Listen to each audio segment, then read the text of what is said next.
ఆత్మబంధులందరికీ నా యొక్క ఆత్మ ప్రణామాలు. ఇంత గొప్ప ధ్యాన జ్ఞాన మార్గాన్ని మనకు అందించిన మహాత్ములైన బ్రహ్మర్షి పితామహ పత్రిజీ దంపతులకు, నాకు జ్ఞానాన్ని అందించిన బ్రహ్మర్షి తటవర్తి వీర రాఘవ గారి దంపతులకు ఆత్మ ప్రణామాలు తెలుపుకుంటూ ఈరోజు కార్యక్రమాన్ని మనం మొదలు పెట్టుకుందాం. మాస్టర్స్ చూడండి, మనం ప్రతిరోజు ధ్యానం చేస్తున్నాం, జ్ఞానాన్ని వింటున్నాం ప్రతిరోజు. అలాగే ఎంతో మంది మహానుభావులు చెప్పినటువంటి గొప్ప గొప్ప సందేశాలను కూడా వింటున్నాం. మరి అటువంటి సందేశాల్లో ఈరోజు మరొక సందేశం మనం తెలుసుకుందాం. చివట అమ్మగారు చెప్పినటువంటి సందేశం, కన్ను పెద్ద గుమ్మం, నోరు చిన్న గుమ్మం. చూడండి, ఈ మాటల్లో ఎంత లోతైన ఆధ్యాత్మిక సత్యం దాగి ఉంది అనేది మనం ఇప్పుడు అర్థం చేసుకుందాం. చూడండి, మన శరీరం ఒక దేవాలయం, అలా భావించాలి. అలా భావించినప్పుడు ఈ కన్ను మరియు నోరు ఈ శరీరానికి గుమ్మాల వంటివి. భగవంతుడు మనకు 2 కళ్ళు ఇచ్చాడు, కానీ నోరు ఒకటే ఇచ్చాడు. కన్ను పెద్ద గుమ్మంలా ప్రపంచాన్ని చూడడానికి, నేర్చుకోవడానికి, సత్యాన్ని గ్రహించడానికి ఇవన్నిటికీ కండ్లున్నాయి. మరి నోరు చిన్న గుమ్మంలా అంటే ఈ నోటితో తక్కువగా మాట్లాడాలి, ఎక్కువగా ఆలోచించాలి, మళ్ళీ మంచి మాటలు పలకడానికి మాత్రమే ఈ నోటిని ఉపయోగించాలి. మన జీవితంలో చాలా మటుకు సమస్యలు వచ్చేది దేని వల్ల అంటే, మనం ఈ కళ్ళతో చూసిన వాటి వల్ల వస్తాయి. అంటే కళ్ళతో చూసిన వాటి వల్ల రావు. ఎందుకు అంటే, కళ్ళతో చూస్తాం కానీ ఆ చూసిన దాని గురించి అదుపు లేకుండా మాట్లాడటం వల్ల వస్తాయి. కళ్ళు చూస్తాయి, చూసిన వెంటనే ఏం ఇబ్బంది కాదు. ఆ చూసిన వాటిని మన నోరు అదుపు లేకుండా మాట్లాడటం వల్ల మనకు చాలా సమస్యలు వస్తాయి. అందుకే ఇక్కడ చివటం అమ్మగారు ఏం చెప్తుందంటే, కన్ను పెద్ద గుమ్మం, నోరు చిన్న గుమ్మం అని చెప్పారు. అంటే చూడటం నేర్చుకోవాలి, మాట్లాడటం తగ్గించుకోవాలి. చూడాలి కానీ మాట్లాడే మాట తగ్గించుకోవాలి. అందుకే భగవద్గీతలో శ్రీకృష్ణ భగవానుడు స్థితప్రజ్ఞుడి యొక్క లక్షణాలను చెప్తూ ఏం చెప్పాడంటే, 2వ అధ్యాయం 56వ శ్లోకం, దుఃఖేషు విముక్నః సుఖేషు విగత స్పృహ వీతరాగ భయ క్రోధ స్థిత ధీర్ముని పృచ్యతే. ఇది 2వ అధ్యాయం 56వ శ్లోకం. అంటే ఇక్కడ దుఃఖంతో మనం కలత చెందకుండా ఉండాలి, సుఖంలో మునిగిపోకుండా ఉండాలి. మనకున్నటువంటి రాగం, భయం, కోపం ఇవన్నీ లేకుండా ఉండేవాడే స్థితప్రజ్ఞుడు అని శ్రీకృష్ణ భగవానుడు చెప్తుంటారు. అంటే ఇలాంటి వ్యక్తి, స్థితప్రజ్ఞుడైనటువంటి వ్యక్తి ఏం చేస్తాడంటే, ముందుగా ఏదైనా చూస్తే దాన్ని పరిశీలిస్తాడు, తర్వాత మాట్లాడతాడు. వెంటనే మాట్లాడు, మళ్ళా తర్వాత మాట్లాడతాడంటే వెంటనే కూడా మాట్లాడు. కళ్ళతో చూస్తాడు, బుద్ధితో ఆలోచిస్తాడు, తర్వాత అవసరమైతేనే మాట్లాడతాడు. ఎవరు? స్థితప్రజ్ఞుడు. మరి ఇప్పటి కాలంలో చాలా మంది చూసిన వెంటనే ఇంకా లోపల నుంచి బీపీ ఇట్లా వచ్చేస్తుంటుంది కదా, చూస్తుంటాం కొంతమందిని. మరి ఆ చూసిన వెంటనే స్పందన రావడం వల్ల ఏమవుతాయంటే, చాలా మటుకు మనకు కొట్లాటలు వస్తాయి, బాధలు వస్తాయి, చూసిన వెంటనే స్పందించడం వల్ల. అందుకే భగవద్గీతలో ఏం చెప్తున్నాడు శ్రీకృష్ణ భగవానుడు అంటే, ముందు గమనించు, తర్వాత దాన్ని స్పందించు అని చెప్తుంది. ఉదాహరణకు ఒక కుటుంబమే ఉంది, కుటుంబాలు అందరికీ ఉంటాయి కదా. కుటుంబంలో ఎవరికైనా ఎవరుంటారు? భార్య, భర్త. భర్త ఏం చేస్తాడు? బయట పనుల్లోకి వెళ్తాడు, వెళ్ళి వస్తాడు. వచ్చిన తర్వాత భార్యను పిలుస్తాడు. పిలిచినప్పుడు ఆ భార్య ఏదో పనిలో నిమగ్నం అయింది, పలకలేదు. భర్త ఏం చేస్తాడు? నన్ను గౌరవించలేదు, నేను వస్తే పట్టించుకోలేదు, నేను పిలిస్తే పలకలేదు అని వెంటనే భర్తకు కోపం వస్తుంది. ఇది అక్కడ ఆ కోపపడినప్పుడు ఏమవుతుంది? ఆ భార్య కూడా స్పందిస్తుంది. ఎందుకంటే అప్పుడు వినిపిస్తుంది కదా, కోపం వచ్చినప్పుడు గట్టిగా మాట్లాడతారు. మాట్లాడినప్పుడు భార్య వెంటనే స్పందిస్తుంది. ఇంకేమవుతుంది? ఆ చిన్న గొడవే చిలికి చిలికి పెద్ద వానైనట్లు ఆ చిన్న గొడవనే పెద్దగా అవుతుంది. అంటే అక్కడ నిజానికి ఆమె భర్తను నిర్లక్ష్యం చేయలేదు, ఏదో పనిలో ఉండి నిమగ్నం కావడం వల్ల ఆమె అలా ఉంది. కానీ అక్కడ చూసిన వెంటనే ఆయన స్పందించడం వల్ల అలా తగాదా వచ్చింది. మరి ఇంకొక విషయం తెలుసుకుందాం. ఇప్పుడు మనమే ఉన్నాం, మనము మన స్నేహితుడికో లేదంటే మన అక్కకో ఎవరికో ఒకరికి మనం ఏదో అవసరం ఉండి మెసేజ్ చేసినాం. వాళ్ళు ఏదో పనిలో ఉన్నారు, మెసేజ్ చూసుకోలేదు. ఇంకా అక్కడ కోపం, నేను మెసేజ్ ఇంతసేపు అయింది, ఇన్ని గంటలైంది పెట్టి, ఇంతవరకు చూసుకోలేదు. వాళ్ళు వాట్సాప్లోకి రాకపోవచ్చు, నెట్ లేకపోవచ్చు, లేదా ఏదో ఒక పని ఉండి వాళ్ళు చూడకపోవచ్చు. వీళ్ళ కోపం, ఆ కోపంతో నువ్వు నన్ను గౌరవించలేదని మాలో మెసేజ్ పెట్టారనుకో, ఇంకేమవుతుంది? తర్వాత ఎప్పుడో చూసుకుని వాళ్ళు సమాధానం పెడతారు, అయ్యో నేను పనిలో ఉన్నా చూసుకోలేదు, లేకుంటే నెట్ లేకుండే, ఏదో ఒకటి వాళ్ళు చెప్తారు. అక్కడ ఏమవుతుంది? ఆ చిన్న అపార్థం చేసుకోవడం వల్ల ఆ ఇద్దరి మధ్యన దూరం పెరిగిపోతుంది. అంటే ఇక్కడ ఏముంది? చూసిన వెంటనే స్పందించడం వల్ల అలా జరుగుతుంది.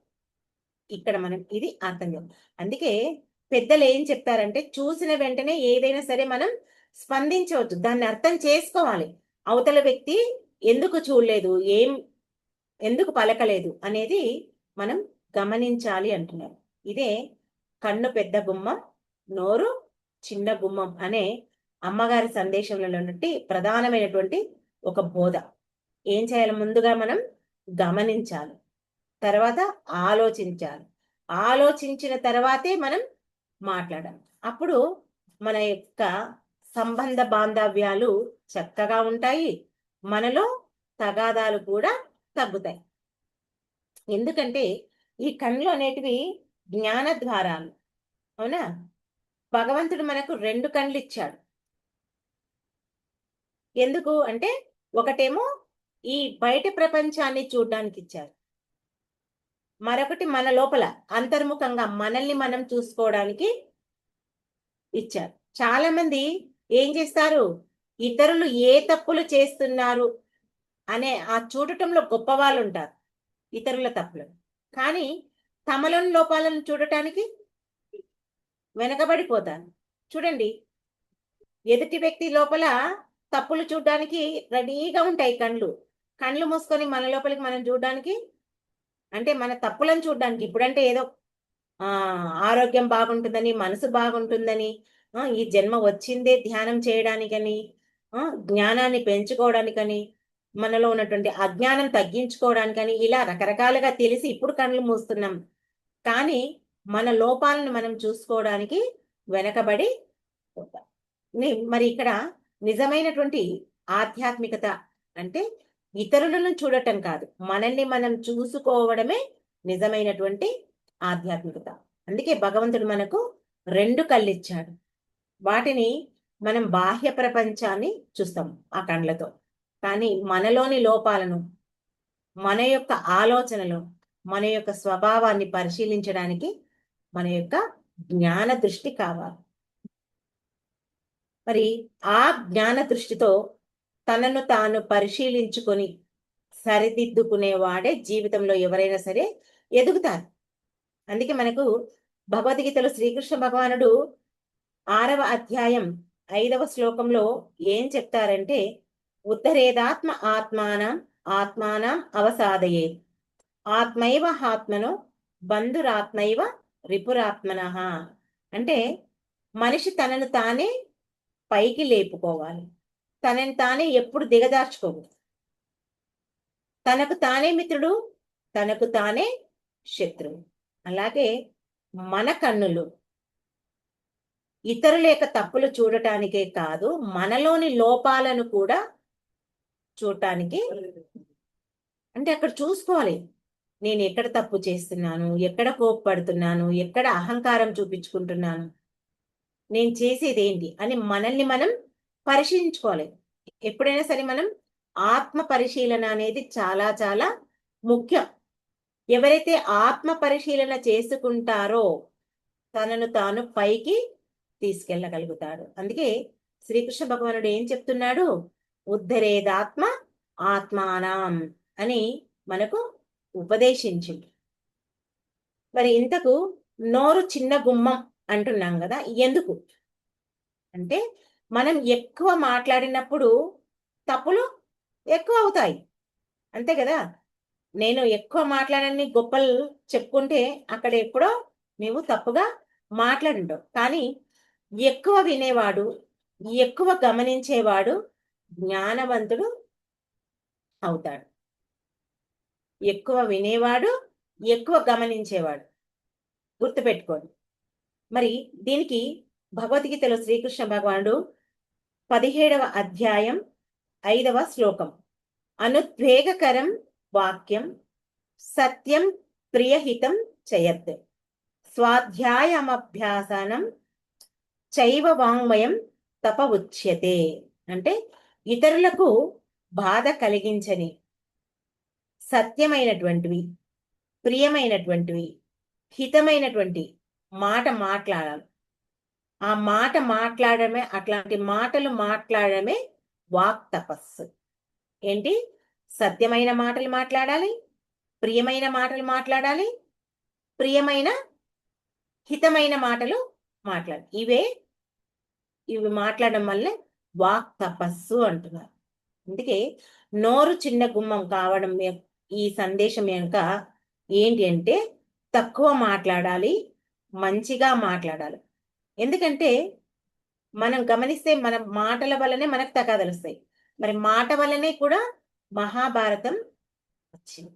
అంటే మహాభారత యుద్ధానికి కారణం ఏంటి అంటే అందులో అనేక రకాలు ఉన్నాయి. అందులో ఒకటి మాట. మాట కూడా ఒకటి. ఎందుకంటే ద్రౌపది నవ్విన ఆ మాట, ఆమె ఒక మాట అని నవ్వుతుంది కదా, ఆ మాట వల్ల దుర్యోధని అహంకారం గాయపరుస్తుంది. వాడికి మొదలే అహంకారం ఎక్కువ కదా, అహంకారాన్ని గాయపరుస్తుంది. ఆ గాయం తర్వాత పెద్ద వినాశనానికే దారి తీసింది. ఏంది? ఆ చిన్న మాట. అంటే ఇక్కడ చూడండి, ఒక్క మాట మనిషిని దేవుడిలా చేస్తుంది, ఒక మాట మనిషిని కుప్పలా కూల్చేస్తుంది. మనిషిని పైకి తీసుకురావచ్చు, కిందికి దించవచ్చు, సంతోష పెట్టవచ్చు, బాధ పెట్టవచ్చు, అవమాన పెట్టవచ్చు. ఎన్ని రకాలుగా ఒకటే ఒక మాట, దాంతో రకరకాలుగా మనం చెయ్యొచ్చు. అందుకే సద్గురులు ఏం చెప్తున్నారంటే మాటకు ముందు మనసు ఉండాలి, మనసుకు ముందు వివేకం ఉండాలి. చూడండి, మాటకు ముందు మనసు ఉండాలి, మనసుకు ముందు వివేకం ఉండాలి. ఎందుకంటే కళ్ళు పవిత్రంగా ఉంటేనే మన మనస్సు పవిత్రం అవుతుంది. మన కళ్ళు ఏం చూస్తున్నాయి అనేది మనకు చాలా ముఖ్యం. మరి ఈ కళ్ళతో చెడ్డ విషయాలు చూసామనుకోండి, మన మనసు వెంటనే కలుషితం అవుతుంది. అదే మంచి విషయాలు చూస్తే మనసు పవిత్రం అవుతుంది, అంతే కదా. అందుకే మాట వెండి, మౌనం బంగారం అని పెద్దలు చెప్తారు. ఎందుకంటే ఈ మాట చాలా విలువైందే, కానీ ఎప్పుడు మాట్లాడాలి, ఎప్పుడు మౌనంగా ఉండాలి, ఇవి రెండు తెలిసినటువంటి వాడే నిజమైన జ్ఞాని. సరైన సమయంలో మాట్లాడిన ఒక మంచి మాట వెండిలాగా మెరుస్తుందంట, సరైన మాట మాట్లాడితే. అదే కోపంతో, అహంకారంతో, వాదనలను ఇవన్నిటిని మన కోపం వచ్చినా, వాదనలు వచ్చినా, అహంకారం కలిగిన వాటన్నిటిని ఏమొచ్చినా సరే ఆపి శాంతిని కాపాడేటటువంటి మౌనం ఏదైతే ఉందో అది బంగారంలా పనిచేస్తుంది. అది అమూల్యమైంది. అందుకే ఏం చెప్తున్నారు పెద్దలంటే, మాట వెండి మౌనం బంగారం అని చెప్తున్నారు. అందుకే కన్ను పెద్ద గుమ్మం, నోరు చిన్న గుమ్మం అనే అమ్మవారి సందేశంలో ఏం చేయాలి? ఎక్కువ గమనించాలి. గమనించి అవసరమైనప్పుడు మాత్రమే మనం మాట్లాడేటట్లు చూసుకోవాలి. ఇది చాలా చాలా ముఖ్యమైనటువంటి విషయం. ఎందుకు అనేది మరి మరొక శ్లోకం ద్వారా మనం తెలుసుకుందాం. ఏంటి అంటే 6వ అధ్యాయం 26వ శ్లోకం. యతో యతో నిక్షరతి మనక్షంచలమస్థిరం తతస్తతో నియమ్యై తదాత్మన్యేవ వశం నయేత్. అంటే ఎక్కడికెక్కడికో ఈ మనసు పరిగెత్తుతుంది. ఆ ఎక్కడికెక్కడికో పరిగెత్తినటువంటి మనస్సును ఏం చేయాలి? మనం నియంత్రించాలి. నియంత్రించి ఏం చేయాలి? మన ఆత్మలో నిలపాలి. అందుకే కళ్ళు నియంత్రణలో ఉంటే ఆటోమేటిక్గా మనసు నియంత్రణలో ఉంటుంది. ఎక్కువ వినేవాడు ఎక్కువ నేర్చుకుంటాడు. ఇదే విషయం ఒక శిష్యుడు ఒక గురువుని అడిగినంట. ఏమని? గురువు గారు, నేను జ్ఞానం సంపాదించాలంటే ఎలా? చాలా మందికి ఈ ఆలోచన ఉంటుంది కదా, అరే ధ్యానం చేస్తున్నాం కానీ, జ్ఞానం కూడా వింటున్నాం కానీ నేను చెప్పలేకపోతున్నాను, చేయలేకపోతున్నాను, ఈ జ్ఞానాన్ని ఎలా సంపాదించాలి అని రకరకాలుగా చాలా మందికి ఉంటుంది ఆలోచన. అప్పుడు గురువు గారు చెప్తారంట, ఫస్ట్ నువ్వు మాట్లాడడం సగం తగ్గిస్తే జ్ఞానం నీకు రెండింతలు పెరుగుతుందని చెప్పిండంట. అందుకే మనం తక్కువ మాట్లాడాలి. అది మాట్లాడేది కూడా ఆలోచించి మాట్లాడాలి. ఎందుకు మనకు భగవంతుడు 2 చెవులు ఇచ్చాడు, నోరు మాత్రం ఒకటే ఇచ్చాడు. మరి ప్రకృతి ఇచ్చే ఉపదేశం ఏంది? మనకు ఎక్కువ విను, తక్కువగా మాట్లాడాలి. మరి చూడండి, ఈ స్థితప్రజ్ఞుడు ప్రతి విషయాన్ని గమనిస్తాడు. ఎవరు ఏది మాట్లాడినా గమనిస్తాడు. కానీ వెంటనే అతడు స్పందించడు, తీర్పు ఇవ్వడు. ఎందుకంటే ఆయన కళ్ళు చూస్తాయి, అతని యొక్క హృదయం అర్థం చేసుకున్న తర్వాతనే అతడు నోరిప్పుతాడు. మరి భగవద్గీతలో ఎన్నో శ్లోకాల ద్వారా మనకు అర్థమయ్యేటట్లు శ్రీకృష్ణుడు రకరకాలుగా అందించాడు. మనం ఎంతసేపు ఈ భగవద్గీతను పారాయణం గ్రంథం వరకు లేదా చనిపోయినప్పుడు చదవడానికి మాత్రమే ఉపయోగించాం. కానీ ఈ స్థితప్రజ్ఞుడి గురించి మరొకటి ఏం చెప్పాడు మనస్సు గురించి అంటే 2వ అధ్యాయం 55వ శ్లోకం. ప్రజాహతి యదా కామాన్ సర్వాన్ పార్థ మనోగతన్ ఆత్మన్యేవాత్మన తుష్ట స్థిత ప్రజ్ఞస్థ దోచ్యతే. అంటే మనసులోని కోరికలను విడిచిపెట్టి తనలో తాను సంతృప్తిగా ఉండేవాడే స్థితప్రజ్ఞుడు. మనసులో ఉన్నటువంటి కోరికలను విడిచిపెట్టాలి. తనకు ఏదైతే ఉందో దానితో సంతృప్తి పడవాడే స్థితప్రజ్ఞుడు. ఆ స్థితప్రజ్ఞుడు ఏం చేస్తాడు? అనవసరంగా మాట్లాడాడు, అవసరమైనప్పుడే మాట్లాడతాడు. ఆ స్థితప్రజ్ఞుడి యొక్క లక్షణం. అందుకే అమ్మ సందేశం ఏంటి? కన్ను పెద్ద గుమ్మం. అంటే ఈ కళ్ళతో ఎక్కువగా గమనించాలి, ప్రపంచం గురించి నేర్చుకోవాలి. అదే పనిగా నీ యొక్క లోపాలను నీవు చూసుకోవాలి. ఇది భగవంతుని యొక్క సృష్టిని ఆస్వాదించడానికి ఈ కళ్ళు మనకు ఇచ్చారు.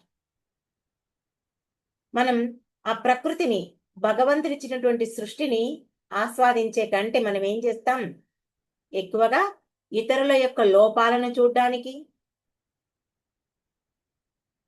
ఎవరేం చేస్తున్నారు అనే ఆ విమర్శించడానికి ఎక్కువగా ఉపయోగించుకుంటాం. అలా కాదు. ఏం చెప్తున్నాడు శ్రీకృష్ణ భగవానుడు? మొదట నీలోని లోపాలను నువ్వు చూసుకో, వాటిని సరి చేసుకో అని చెప్తున్నాడు.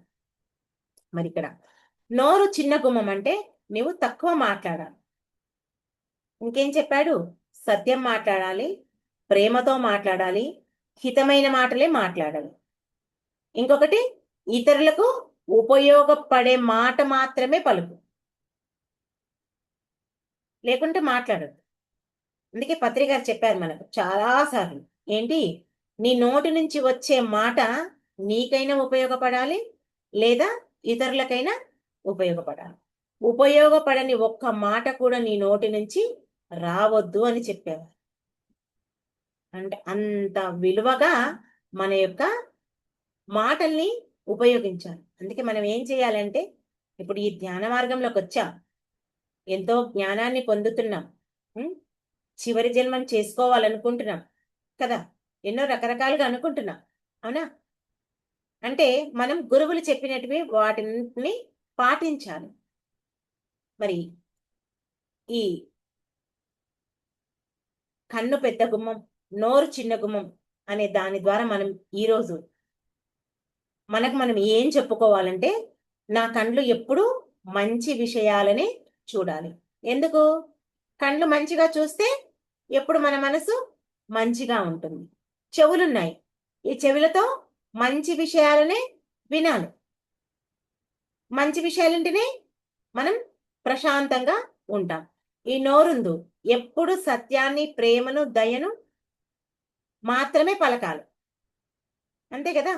నువ్వు అబద్ధం మాట్లాడినా, అసత్యం మాట్లాడినా, ప్రేమ లేకపోయినా, దయ చూపించకపోయినా నీ యొక్క జీవితం గందరగోళము. ఇంకా చివరికి ఏం చెప్పుకోవాలి? నా జీవితం ఉంది, ఈ జీవితం ఉందంటే అందరికి ఉపయోగపడేలా ఉండాలి. కేవలం నాకు, నా కుటుంబానికి ఉపయోగపడేది కాదు, అందరికీ, ప్రపంచంలో ఉన్న అందరికీ, మనకి ఎంత శక్తి ఉంటే అంత వాళ్ళందరికీ ఉపయోగపడే విధంగా ఉండాలి.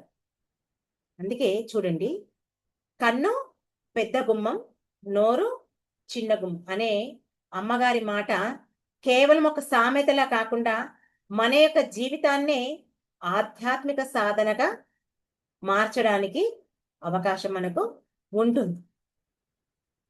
దీంట్లో మొత్తం తెలుసుకునేది ఏంటి మనం అంటే, చూడటంలో మనం ఎప్పుడూ జాగ్రత్త వహించాలి, మాట్లాడటంలో మితి, అంటే ఎక్కువ మాట్లాడదు, తక్కువగా ఉండాలి, ఆలోచనలో మనం ఆలోచించే ఆలోచనల్లో వివేకం ఉండాలి, మన హృదయము ఎప్పుడు ప్రేమతో ఉండాలి.